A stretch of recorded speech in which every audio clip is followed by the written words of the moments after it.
espèces.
Là, nous venons de mettre en terre un plan au nom du ministre de l'Enseignement supérieur et de la Recherche.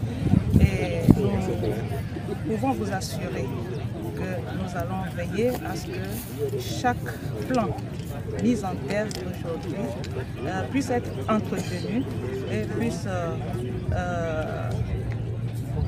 croître dans de bonnes conditions. Cette journée, je l'ai dit, instaurée par le Père de la Nation, et c'est pour le bien de chaque Togolais que nous devons planter un arbre.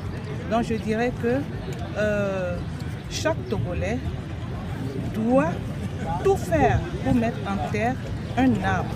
Tout le mois de juin est propice et adapté pour mettre en terre un arbre. Sur place ici, nous sommes autour de 2000 plants. 2000 plants. Ce qui est mis en terre, on doit être autour de 1500. Sur un site de 3,5 hectares, qui se retrouve dans l'espace qu'on qualifie de aire de redéploiement forestier. Donc c'est des espaces pour lesquels, pour le moment, on n'a pas encore une vocation. Donc pour ce site, vu que c'est à proximité de la gare de Sotral, nous avons privilégié un grand parc. Un parc de repos ou un parc jardin. Et c'est pour cela que nous avons choisi des espèces qui ont la capacité de générer de l'ombrage. Et parmi celles-ci, nous avons le mélina, ou le Mélina arborea, qui est une plante à croissance rapide. À côté également, on a une autre espèce qu'on appelle arbre à pluie, parce qu'elle a la particularité dans la zone de l'Amérique latine, quand il pleut, de replier ses folioles pour laisser l'eau passer.